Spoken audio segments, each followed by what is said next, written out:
My wife wants to go on vacation instead of me because she says being a SAHM has been so hard, but I've been the one working, paying all the bills, so I feel like I need the rest more than she does. Posted by you/poly_throwaway3. I, 37M, have been with my partner, 36F, for 17 years.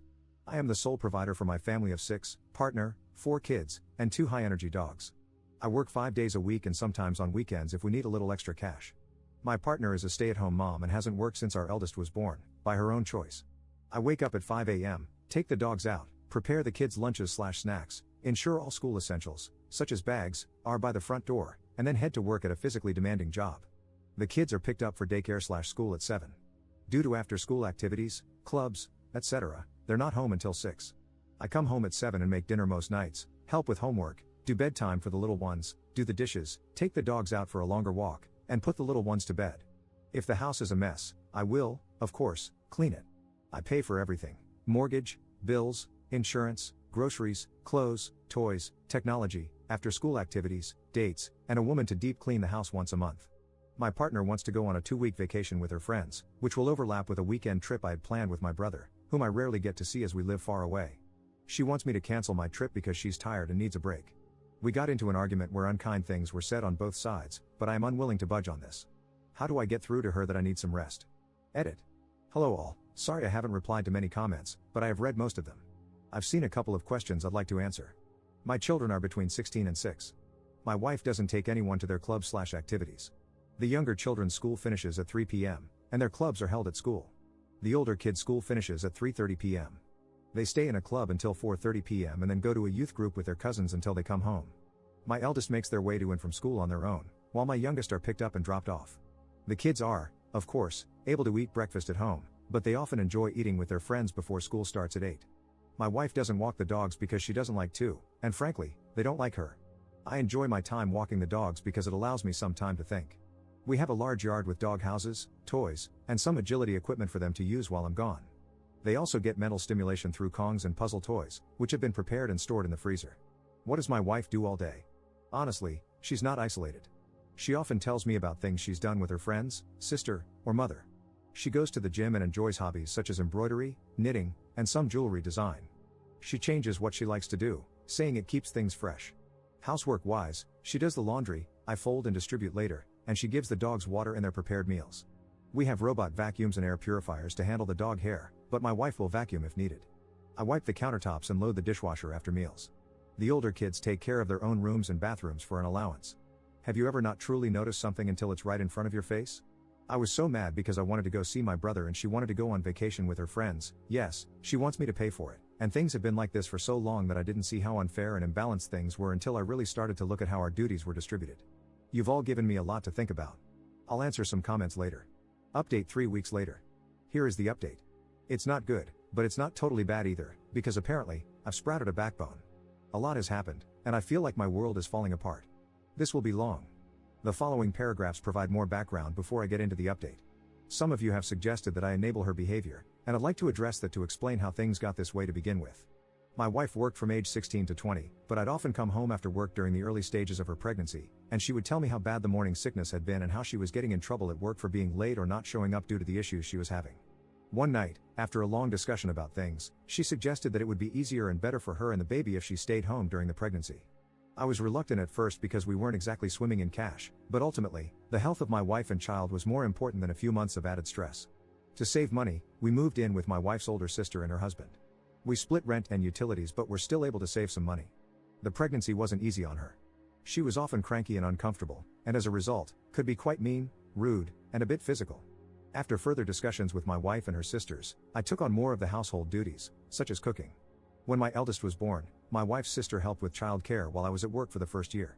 However, after she and my wife had a fight when he was about a year old, we moved into our own place. My wife struggled during the day when I wasn't there to help, so we ultimately decided to put him in a daycare facility. I would drop him off on my way to work and pick him up on my way back home. Once home, one of us would cook dinner while the other watched the baby. Back then, we had no pets, so household duties weren't too much and could be handled with a couple of hours of cleaning on Saturday or Sunday, which we split between us. When my son was 3, my wife's sister offered to help her get a job where she worked. My wife had to go through an interview, but my sister-in-law was confident she'd get the position. My wife was reluctant and nervous about returning to work, but she attended the interview and was offered the job. I don't remember much of our celebrations that night, but it ended with the conception of our second child. My wife told me about the pregnancy when she had been at her new job for just over a month. She stuck it out for a couple more weeks, but was fired due to not showing up for shifts.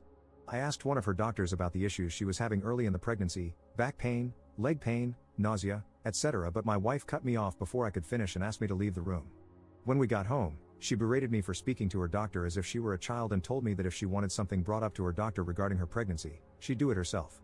She said I had embarrassed her because she knew her body and what was normal and what wasn't. I still thought the issues needed to be addressed with her doctor, but whenever I brought it up, her mood swings would get worse. My mother-in-law came to live with us for a short while when my second child was born, helping out when I returned to work after paternity leave. When my daughter was about 4 months old, my wife expressed that she was having difficulty looking after her by herself during the day. However, my mother-in-law, who had her own life and responsibilities, couldn't stay indefinitely. We had a 2-bedroom apartment at the time, and having her sleep on the couch didn't seem fair to me. So we enrolled my daughter in daycare, and my son went to daycare after nursery as well. I'd pick them both up around 6 p.m. and head home. My wife promised she would speak to her doctor about the possibility of depression, and her mood did improve with the additional help with the children.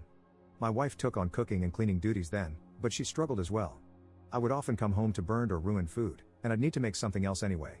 So, I ended up cooking dinner most nights to avoid wasting food. During a weekend away for a friend's wedding, when my daughter was 5, I suggested that my wife go back to work. Both kids were in school by then, and I thought we could improve our lifestyle with 2 incomes. We had recently bought a house because the apartment was too small, and the children needed their own rooms. She seemed hesitant, which I understood after being out of work for so long, but she agreed. She applied for several positions but had no luck with interviews or callbacks. We found out she was pregnant with our third not long after that, and returning to work was put on hold again. The pregnancy was difficult, as expected, but once again, my mother-in-law came to stay when I had to return to work. She stayed for a while but eventually had to return to her own home. Before she left, my wife told me she feared she would struggle with our second daughter just as she had with the first. I tried to reassure her, but she seemed to become extremely depressed the moment her mother left. I would return home with the 8 and 5-year-old to a screaming baby and nothing done around the house. Her mood and actions affected the entire household. Reluctantly, I put our second daughter in daycare as well, but I told my wife she had to talk to her doctor and that we would no longer be having any more children. She was angry, and we had a huge fight about it. But I got a vasectomy, and she eventually accepted it. We've always used protection. My wife is on birth control, and I always use condoms, but given that it had already failed twice for us, when my first was conceived after my 21st, I was so drunk I don't think I wore one, and our second after celebrating her new job, and our third at our friend's wedding, I didn't want it to happen again. But obviously, the universe had other plans for us, and our third daughter was born 2 years after our second when we were celebrating a promotion I'd gotten at work. Obviously, this is a brief summary of events, and there have been several other moments over the years when I've suggested she go back to work. I thought I'd provide further background for those curious about how we got to where we are. Someone asked if my wife has had a break recently. She has never taken 2 weeks away before, but she goes away a couple of times every year for weekend trips with family and friends. The longest she's been gone is a week. In regards to the dogs and why they don't like her, it's because she doesn't like them. She thinks the mental stimulation I provide through Kong toys, games, puzzles, etc., is unnecessary, but freaks out if their energy levels are too high.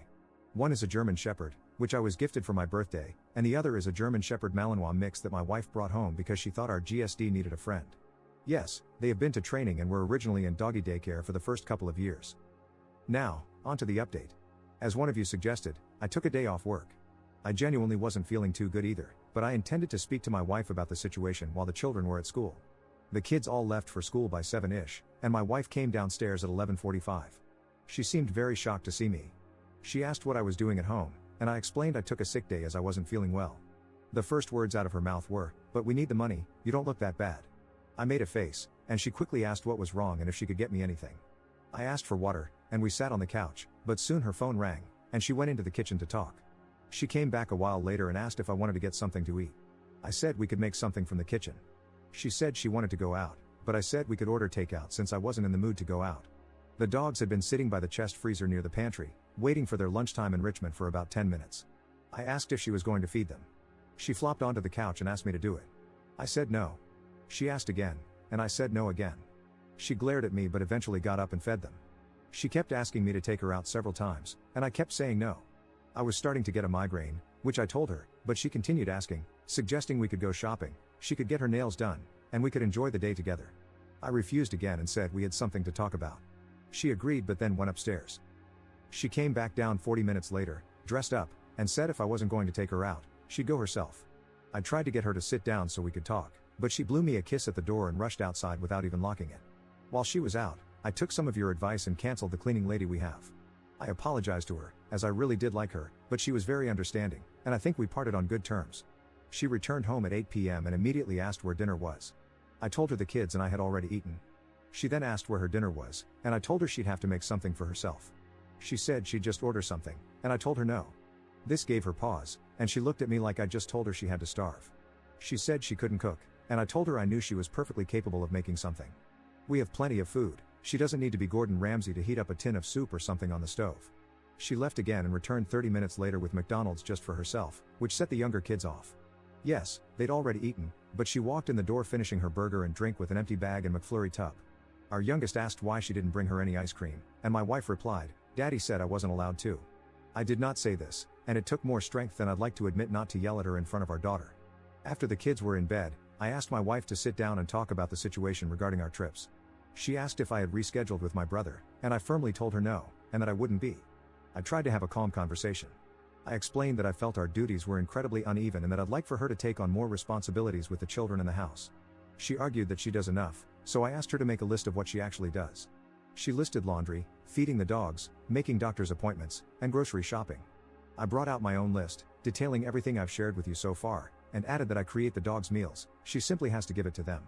I also fold and distribute laundry, take the kids to their doctor's appointments, and pointed out that groceries are ordered through an app on her phone, delivered to the house, and I'm the one who puts them away. At that point, she got up. I asked what she was doing, and she said she was going upstairs. I didn't argue, as I didn't want it to escalate into a fight and risk waking the kids. She was visibly shaking with anger. A while later, I went upstairs as well.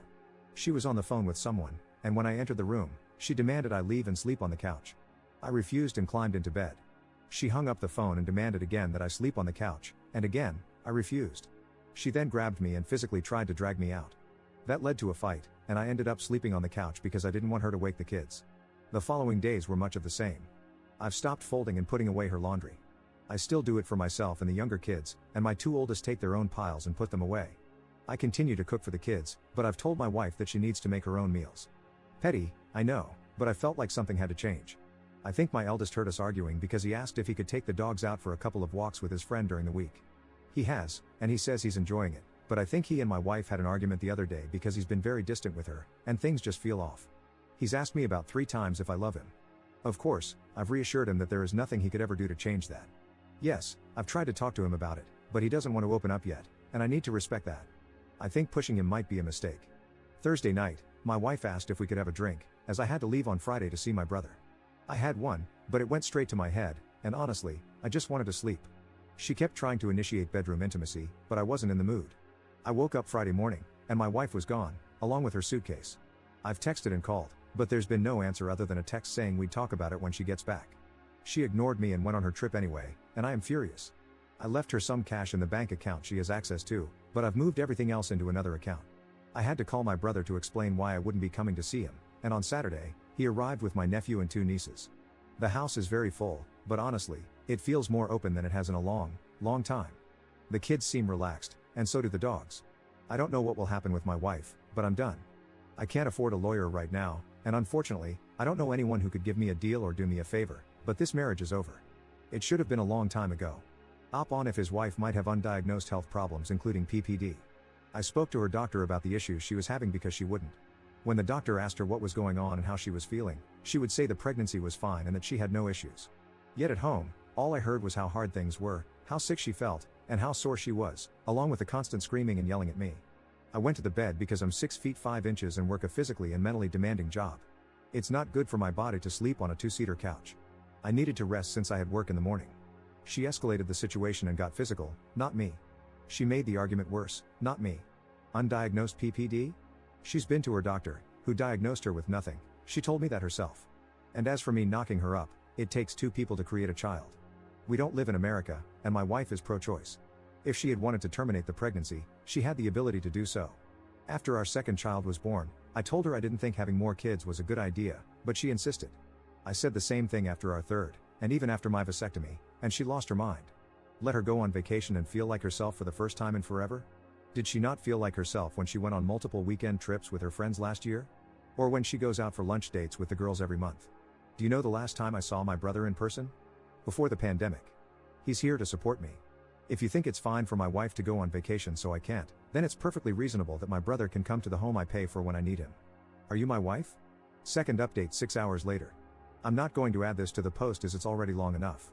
Please excuse any spelling mistakes as I'm so tired. Thank you all, but I'm not in America. I know a lot of you have suggested I message her, telling her I'm going to divorce her, etc. But I think I'm going to play it cool, act like I've accepted her decision so she's not on guard. I know she said something to my son, but he won't tell me what it is, and I feel like if I push him, he might not ever open up. My nephew and he are hanging out a lot, they're close despite not seeing each other much, so I'm hoping he might confide in him and maybe eventually open up. I'm not just letting this go, we will talk, but I don't want to push him too much. I'm not a lightweight, I can drink, but I've been exhausted, and I mean very exhausted, for some time now. I think that's maybe why I passed out after just one drink. But I would be lying to myself and to you if I said I wasn't suspicious. I'm suspicious of a lot now. I swear, I'm not an idiot, but I really feel like one right now. Some of you have suggested I get the kids' DNA tested, especially my youngest. While I know this is likely something I'll have to do, it breaks my heart to think they might not be mine. My girls all look the same, just older versions of each other, so if I have to test the youngest, I'll have to test them all. I never wanted kids, which is why I've always used condoms. I'm not the biggest fan of them, but I love my kids, these kids, no matter what. Regardless of the DNA test results, they are mine. But I fear if it comes back that they're not, it could damage our relationship. My brother has read my posts and spent the last few days telling me everything he hates about my wife, obviously not in front of the kids. He's pretty funny, and I feel like I haven't laughed like this in a long time. He says he's going to make a Reddit account, Lord knows what he'll say. Writing this update has really opened my eyes even more. I can now see how the timing of me wanting her to go back to work lines up with each pregnancy. But when these things are years apart, and you're focused on supporting the family and managing work, your brain sometimes pushes these thoughts away. Then something triggers them, and suddenly, you're slapped in the face with the realization that your entire relationship might be built on a mountain of lies. She has her phone and iPad with her, so I can't check any of that, but I'm going to be going through her things. Is it an invasion of privacy? Likely. Do I care right now? No. I feel like I've wasted the majority of my life, my good years, and it feels horrible to say that when I have 4 kids. I promise I don't mean they're a waste. As I said in the post, this marriage is over. I'm done. My kids deserve better, but I won't be alone when I confront her. As I mentioned before, she can get handsy, and no, I've never retaliated, and I don't want to be put in a position where I'd need to. I want to thank all of you for your comments, insight, and kindness. I know I haven't replied to many comments, but there are so many, and I don't have much time right now. I am trying to respond to DMs, as that seems easier to manage. I'm thinking about asking my sister-in-law what really happened with my wife in that job, but I don't want to come off as suspicious. My sister-in-law is kind, but she's also my wife's sister, so her loyalty likely lies with her. I don't want to tip off my soon-to-be ex. Does anyone have ideas on how I can bring this up naturally? It seems strange to ask about a job my wife held briefly years ago. I wish you all the best. Op on the accusations for not respecting his wife's needs and wants. How do I not respect her needs or wants? I pay for everything and handle the majority of the child and pet care, as well as most of the housework. I haven't gone on vacation in years because I've been providing for my family. For 17 years, I've given her everything she's wanted, and yet she couldn't give me a single weekend with my brother. Why couldn't we both go on vacation? Because I don't have the money to fund a 2-week trip for her. I can't just leave my 16-year-old to care for 3 younger kids and 2 high-energy dogs. I couldn't take them with me either, because that would mean paying for multiple plane tickets, accommodations, food, and dog sitting or boarding for the dogs. Third update 1 month 3 weeks later. Hello all, I'm sorry it's taken so long to update. Things are not good. This update will be brief, but I'll try to do a longer one when things improve. Yes, we are separated and will be getting a divorce. My father-in-law has graciously offered to help. It's taken me a while to update because, as many of you suspected, some of the children aren't mine. My eldest, my son, is mine, but my 3 daughters are not. I found out not long after my first update, and while I thought I could handle the news, clearly my body couldn't. I had a heart attack. Thankfully, my brother was with me and called an ambulance. I am recovering, but it scared the hell out of me and my family. As some of you may remember, when my ex left for vacation, I took most of the money out of the account she used but left around $500 so she wouldn't be stranded. That money was gone in a few days. She used her own money, which she's been making from OF, to fund her trip. Yes, I'm serious. She has an OF account. My son, who had offered to take the dogs out for me during his lunch/free class time, walked in on his mother making content in the living room. She told him that I wasn't making enough money for the family to survive and that she had to do OF to help support us. She also told him that I was ashamed and embarrassed by it, and that I would be very unhappy and hurt if he ever mentioned it. She even told him that speaking up could ruin our marriage and lead to a divorce. My in-laws know everything now, as my brother had to call them to help watch the kids while I was in the hospital. My father-in-law is furious, and my mother-in-law is just devastated. She keeps apologizing to me, like she's the one who betrayed me. My ex has moved out. She initially tried to make me leave so she could stay in the house with the kids, but after a conversation with her father, she's now renting a place. My eldest daughter and son know the girls aren't mine. My ex told them after they said they didn't want to live with her in her new place. My mother-in-law was with them at the time and, according to my daughter, began screaming at my ex for her behavior. My youngest two don't know yet, but they will. This isn't something I can keep from them forever. They already know something is up. I've cut back my hours at work and have been able to work from home. It's a desk job for now, but I'm really thankful to my boss for being flexible and working with me on this. When I got home, I found out that my mother-in-law and one of my sisters-in-law had cleared out my ex-wife's hobby space and turned it into an office/den for me. I'm very grateful for their support during all of this. I know it can't be easy for them to take the side of their daughter/sister's ex-partner during a breakup, but I truly appreciate their kindness. While things aren't great by any stretch of the imagination, I feel oddly strange. Things seem calmer without my ex in the house. There's more laughter around, and even the dogs seem more at ease. But I am so angry. Obviously, that's not good for my heart, but I feel like I've wasted a huge chunk of my life raising kids that aren't mine in a marriage that was messed up from the beginning. Now, please don't take that as me saying I regret my girls. I don't at all. They're smart, beautiful, cheeky little weirdos that I love with all my heart. But the betrayal stings. The fact that I've been working my ass off for years while she's been making thousands on OF and keeping it to herself stings even more. I'm ashamed, humiliated, embarrassed, angry, and relieved. It's a mess of emotions in my head. But I know I'll get through it. I have to, for my kids and my dogs.